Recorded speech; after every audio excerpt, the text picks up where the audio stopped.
కాకినాడ జిల్లా పిఠాపురం పంచాయతీరాజ్ ఏఈ నూకరాజు కుటుంబం బలవన్మరణం కేసులో నిందితుడు షేక్ సాదిక్ ఖాన్ ను పోలీసులు ఇవాళ ఏపీకి తీసుకువచ్చే అవకాశం ఉంది. ఇప్పటికే సాదిక్ ఖాన్ ను ఢిల్లీలో అదుపులోకి తీసుకున్నారు.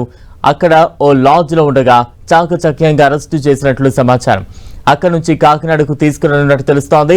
సాదిక్ కు ముస్లిం తీవ్రవాద సంస్థలతో ఏమైనా లింకులున్నాయా అనే కోణంలోనూ విచారిస్తున్నట్టు తెలుస్తోంది. ఇవాళ సాదిక్ ఖాన్ ను కాకినాడ సర్పవరం పోలీస్ స్టేషన్ లో విచారించడానికి ఏర్పాట్లు చేస్తున్నారు. 8 మంది సిఐల బృందం నూకరాజు, ఆయన కుమార్తె రాసిన సూసైడ్ నోట్ ఆధారంగానే సాదిక్ ను ప్రశ్నించనున్నారు. నూకరాజు కుటుంబంతో పరిచయం ఎలా ఏర్పడింది, సౌజన్యతో ఉన్న సంబంధం ఏంటి అన్న దానిపై కూపీ లాగనున్నారు అధికారులు.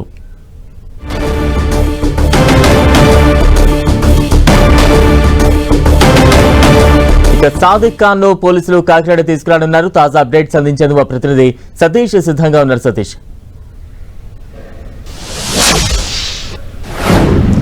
బలరాం, ఏఈ నూకరాజు కుటుంబ సభ్యుల సామూహిక ఆత్మహత్య కేసు విషయంలో ప్రధాన నిందితుడిగా ఉన్న సాదిక్ ఖాన్ ఢిల్లీ పరిసర ప్రాంతంలో కాకినాడకు సంబంధించిన పోలీసులు అయితే అదుపులోకి తీసుకున్నారు. అదుపులోకి తీసుకుని ఢిల్లీ సమీపంలో ఉన్న మీట్ కోర్టులో కూడా హాజరుపరిచి ట్రాన్సిట్ వారెంట్ కూడా తీసుకున్నట్లు తెలుస్తుంది.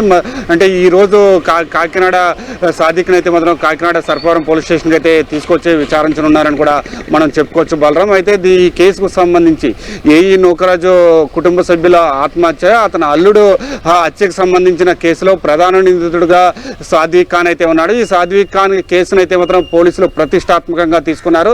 ఈ సాదిక్ ఖాన్ పట్టుకునేందుకైతే మాత్రం చిన్న క్లూతో పోలీసుల విచారణ అయితే మాత్రం దాన్ని సాదిక్ ఖాన్ పట్టుకునేందుకు ప్రయత్నాలు అయితే చేశారని కూడా మనం చెప్పుకోవచ్చు. అయితే 16వ తేదీ అర్ధరాత్రి సమయంలో ఏఈ నూకరాజు కుటుంబ సభ్యులు ఆత్మహత్య చేసుకున్నారని విషయం తెలిసిన సాదిక్ ఖాన్ 12 గంటల సమయంలో సామర్లకోట రైల్వే స్టేషన్ దగ్గర నుంచి కోనార్క్ ఎక్స్ప్రెస్ అయితే ఎక్కినట్లు కొంత సమాచారం తెలిసింది. కోనార్క్ ఎక్స్ప్రెస్ ఎక్కిన తర్వాత సాదిక్ ఖాన్ కూడా ప్రస్తుతం అంటే టెక్నాలజీని అంతటినీ కూడా తెలిసిన వ్యక్తి కావడంతో ఫోన్లన్నీ కూడా వదిలేశాడు.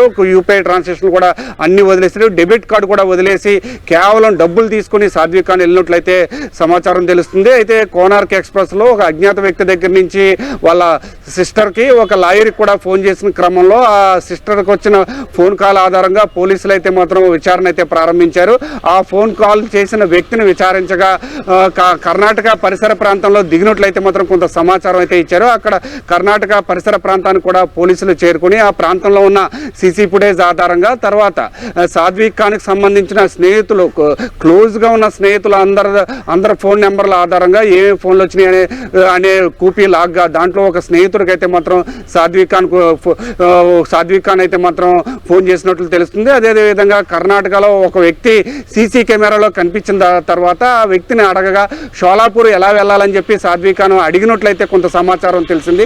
షోలాపూర్ కూడా పోలీసులు అయితే చేరుకున్నారు. షోలాపూర్ చేరుకున్న తర్వాత అక్కడి నుంచి ఒక ఫ్రెండ్కి అయితే సాదిక్ ఖాన్ ఫోన్ చేయడం, ఫోన్ ఆధారంగా అంటే ఆ ఫ్రెండ్ అని విచారించగా అతను ఢిల్లీ మిరిట్ ప్రాంతంలో ఉన్న స్నేహితుడు ఫోన్ నెంబర్ అడిగినట్లయితే పోలీసులు తెలుసుకున్నారు. ఆ ఫోన్ నెంబర్ ఆధారంగా సాదిక్ ఖాన్ మిరిట్ ప్రాంతంలో ఉన్నట్లయితే మొత్తం గుర్తించి అక్కడ పోలీసుల సహకారంతో సాదిక్ ఖాన్ అయితే మాత్రం అదుపులోకి తీసుకున్నారు. ప్రస్తుతానికైతే మాత్రం సాదిక్ ఖాన్ పట్టుకోవడంలో పోలీసులు కీలక పాత్ర పోషించారు. చిన్న ఫోన్ కాల్ ఆధారంగా దాన్ని పూర్తి స్థాయిలో విచారణ జరిపి సాదిక్ ఖాన్ అయితే పట్టుకున్నారు.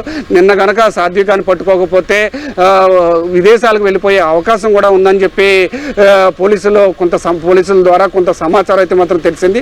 అయితే దీనికి సంబంధించి ఏఈ నూకరాజు కేసుకు సంబంధించిన కనుక ఒక్కసారి చూస్తే కనుక అసలు ఆ కుటుంబానికి ఏ విధంగా పరిచయం అయ్యాడు, ఆ పరిచయం అయింది కూడా అంటే కార్తీక్ చదువుతున్న స్కూల్లో రైఫిల్ షూటింగ్ అయితే మాత్రం కార్తీక్ చదువుతున్న స్కూల్లో రైఫిల్ షూటింగ్ నేర్పే కోచ్గా అయితే ఆ కుటుంబానికి పరిచయం అయ్యాడు. పరిచయం అయిన తర్వాత సౌజన్యకి సన్నిహితంగా రావడం, తర్వాత పరిణామాలన్నీ కూడా చోటు చేసుకున్నట్లయితే మొత్తం తెలుస్తుంది. దీనికి సంబంధించి కాకినాడ తీసుకుని వచ్చిన తర్వాత పూర్తి స్థాయిలో విచారణ కూడా జరపనున్నారని కూడా మనం చెప్పుకోవచ్చు. Balaram, right, thank you Satish.